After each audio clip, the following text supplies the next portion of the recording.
Hi there, and thank you for joining UnSCRIPted. I'm Angela Kashuba, Dean of the UNC Eshelman School of Pharmacy. We have an amazing community here at the school, all working toward a shared goal of solving the world's most pressing healthcare challenges. I'm excited for you to hear unscripted stories of faculty, staff, students, alums, and partners. Today, I have invited our Provost and Chief Academic Officer for UNC Chapel Hill, Dr. Chris Clemens, for a conversation. Thanks so much, Chris. Thanks for having me. It's my pleasure. So you are an astrophysicist. That I am. Which is totally cool. It's my nighttime job now.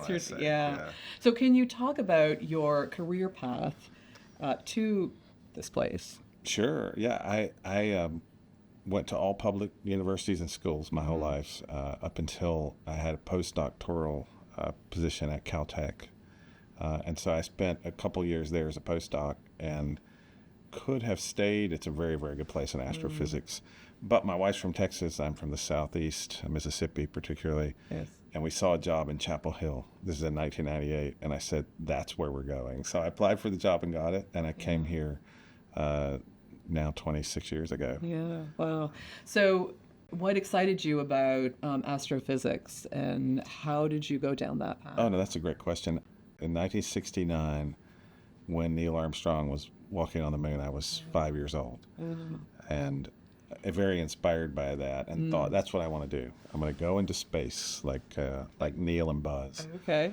But I developed myopia early on in my academic career, like third grade. And of course, everyone else is like, oh, he's going to be four eyes with glasses. And I'm like, I can't be an astronaut. So the alternative was to look. So I got a telescope and decided to be the next best thing, someone who observes what's going on instead of trying to go flying around. Can you talk about the research that you've done and what has been most impactful in your mind, or what was the most exciting research area that you've been pursuing? Well, I'm always excited about the last thing that happened. Yeah. So I won't go back in time. I'll just talk about the recent pivot. It turns out the objects I study, which are white dwarf stars, are very interesting because they're condensed objects at very high density.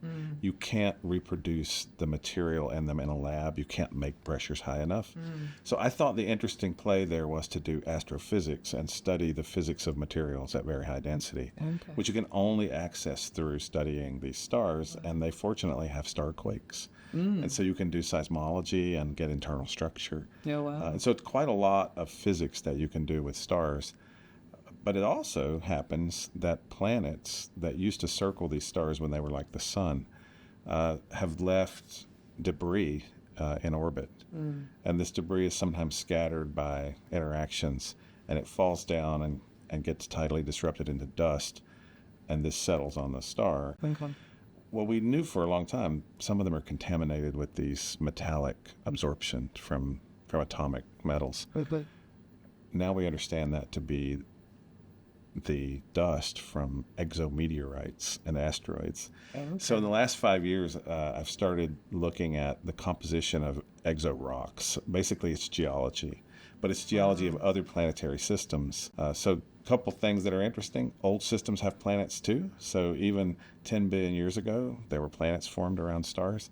And those stars, planets, look a lot like Earth in their composition, except they have more lithium. In fact, we had my student, Ben Kaiser, who published a science paper on the lithium, put a geology faculty on his committee because we needed advice from geologists. Yeah, that's You never know what's going to happen in your career.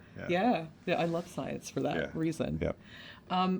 So you said that your wife is from Texas, you're from Mississippi. What was attractive, other than UNC being in North Carolina, what was attractive to you about UNC? Well, I think if you grew up where I do in the South, this is a kind of mecca. Chapel Hill is that's. I mean, some in Mississippi they'll say Oxford, Mississippi is the intellectual center of the South. But everybody knows it's actually Chapel Hill. So I was coming to the regional intellectual center of academic things. So. Okay. What keeps you here? You've been here more than 25 years Well, I mean, I love it. I love the people. I love the university. I love our students. Really, when I talk about what's fantastic about this university, we have the best students of any public university. I love teaching them. I like their enthusiasm. I just enjoy being with students and helping train them for good careers and whatever their aspirations are. Yeah, I agree with you about our students. They really are fantastic. Tell me about your role as provost. You've had multiple leadership roles over your time here in the college and now at the provost level. What was your decision-making process on taking the job as provost? And can you talk about what your job entails? Sure. I am a very reluctant academic leader. I recall in 2012 when I was surprisingly, to me, nominated to be chair of physics. I thought about it and said, that's really not my aspiration. But then you think again, and you're like, well, the place has done a lot for me, and people have supported my career. Maybe I need to give back a little bit of service. And so I sort of contingently said, I'll do 5 years in administration, and then I'll still have everything going. I'll just go back to my lab and finish out my career. Of course, in the 4th year, I was asked to be senior associate dean. Same logic, right? This is not really what I aspire to do. It's actually interesting in bursts, and as you know, as a leader, tedious a lot of the time, and sometimes really contentious. So I said, okay, I'll re-up and I'll do that. And then I was nominated and also asked by people inside and outside the university to put in my name for provost. And I thought, what's the danger? Because it'll never happen. So when it came time to make the decision, I think what I had to do is look at the things I had started that weren't complete and some of the aspirations. In particular, I had spent a lot of time on committees, especially with Provost Bluen, to think about data science. And I was worried we wouldn't connect all that to a final accomplished set of programs in a school. And so the appeal was, let's put the punctuation, the exclamation point on a whole lot of efforts that people before me had worked on for years. I felt like we could get that done. So I agreed to come and do those things. I had a short list. They've actually all been ticked off. So I'm happy to see a new list if you have things you want me to do. So. But yet you are still in this role. Do you see yourself in this role long term? I don't see myself in this role long term. Okay. I'm even in my research life, I work at kind of 5-year gulps, and at the end of every 5 years, we look around and say, things have changed. What's the next project where you can make an impact? I want to think about what are the next opportunities. So I won't be too specific, but I do have on my calendar a mark that says, come up from the terrain and get a higher elevation and look around and decide what's next. So I have days on which I intend to when I hit that day on the calendar, to look around and say, what's next? Yeah, no, that's a really interesting perspective. And the School of Data Science obviously is up and running and in really wonderful shape with terrific leadership. And what's important is very strong enrollments, even in its first year of offering a major. So obviously there was demand. The logic that we followed to create it was correctly informed by all the work that Bob and others had done to get data on what our students want. So it was responsive to what we needed to do, and I think we're proving it out. Yeah. Well, you're my boss, and you're all of the dean's boss on campus. And so as you look at all of the schools on campus and the School of Pharmacy in particular, how do you see the school fitting into the mission of the university? Oh, that's a great question. Well, first of all, it is #1 School of Pharmacy. We don't have that many schools we count as #1. So that keeps it, in my mind, at an elevation where it's prominent and visible. You and I talked, and you came to me maybe a couple years ago and said you really wanted a strategy to invest in North Carolina, to do the things our state needs. And obviously in rural areas, pharmacy is an issue. But both to serve our students and then to turn our students into people who are passionate about serving the state. I really appreciated that approach. It's the exact approach I want for the university.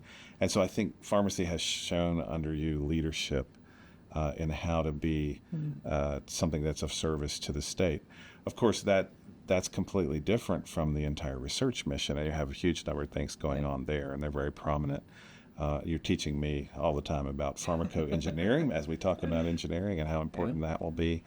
And of course, we're in a great period of progress in drug discovery. And so I think you're prominent, visible, well-positioned, and really at the forefront in my thinking about how schools contribute to the university. Well, thank you for that. I'm very excited about the future. As you look at the university and the university's future, what are you most excited about? I'm excited about the possibility we will open a whole new set of educational and research spaces in applied sciences, technology, and engineering. I think it's maybe not appreciated as much in pharmacy how theoretical in some ways our campus is in our approach because we don't have engineering. I'm excited that we're going to start to respect more the practitioners of the arts who build things in the world, make solutions that that propagate, that are real devices, that are real technological or software contributions. We've always done it. I think we just haven't elevated it, and we certainly haven't had the programs that draw students and give them engineering degrees or applied sciences degrees. And I think that will be richer if we can do all that. So I know Lee Roberts, our new chancellor, is one of his 4 areas to look at applied sciences and engineering. We can do that without ever touching the work done at the other system campuses because we have some special areas around biomedical engineering, which is already joint. We have some interesting possibilities in material science. And as you say, pharmacoengineering. That's something that would be a big benefit to the state if we can roll that in. So that's what I'm excited about. I think I can help kick that off. I wouldn't be surprised if you didn't see the next provost was an engineer. I think that would be an interesting development. So maybe that could happen. Yeah, that's tremendous. So I'm looking forward to all of that. Yeah. It should be fun. So what do you do outside of work that brings you joy? Well, there's not a lot of outside work I time. understand. I moved in the pandemic to a place that has 8 acres and a big yard. And it's a love-hate. I love being out working in the yard, but it's so big that sometimes I feel overwhelmed by it. I'm like, because stuff grows like here really, really fast. And so, so I like working in the yard. That's fun. I have, believe it or not, I do optics design, and I have a company. We have a very interesting new device that we're actually prototyping under a grant from the NSF. Oh, is that right? To develop technologies, and it sounds kind of like my regular work, but if I can sit and look at optical designs, and I actually go to the lab and make diffraction gratings for the thing, that's to me enough of a change. I feel like I've been on vacation. And then we're starting to travel. My wife likes to travel. She's in Italy now, and so we went together to Spain this summer to Barcelona. And that was great. So I think in my future is more travel. Yes. Seeing the parts of the world. Most of the world I saw were the tops of remote mountaintops. So I've been to Mauna Kea, La Palma, and the Canary Islands. But those are not actually visiting telescopes. Working at telescopes. They're not tourist interesting sites, right? So I haven't been to Italy, so that would be an interesting trip. Yeah, fantastic. Well, I hope you get there soon. I think I will. Yeah. Well, I appreciate your time that you've spent with us today. Thank you so much for sharing some of your story. Well, thanks for having me. And I want to thank you all for watching. We love sharing stories of those who make the UNC Eshelman School of Pharmacy excellent. We hope you will join us for the next episode of UnSCRIPted, conversations with the people who are advancing medicine for life.